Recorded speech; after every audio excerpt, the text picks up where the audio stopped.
কাশ্মীর হামলার পর ভারতীয় প্রতিহিংসা পাকিস্তানের অফিসিয়াল এক্স অ্যাকাউন্ট বন্ধ করল নয়াদিল্লি। জম্মু ও কাশ্মীরের পেহেলগাঁওয়ে সাম্প্রতিক হামলার ঘটনার পর ভারত আবারও প্রমাণ করল তাদের কূটনীতি এখন প্রতিশোধ ও দমন নীতির হাতিয়ার মাত্র।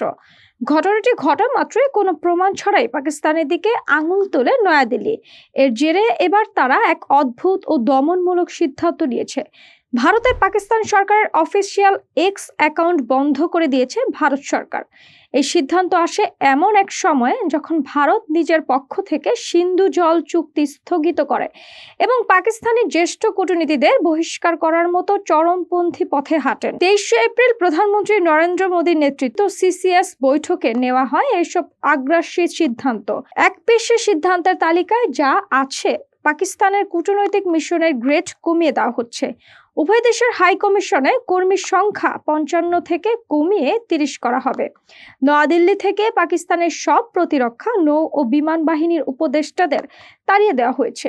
সর্বশেষ যুক্ত হয়েছে ভারত থেকে পাকিস্তানের অফিসিয়াল এক্স অ্যাকাউন্ট ব্লক করে দেওয়া। বুধবার এক সংবাদ সম্মেলনে এসব ঘোষণা দেন ভারতের পররাষ্ট্র সচিব বিক্রম মিশ্রি।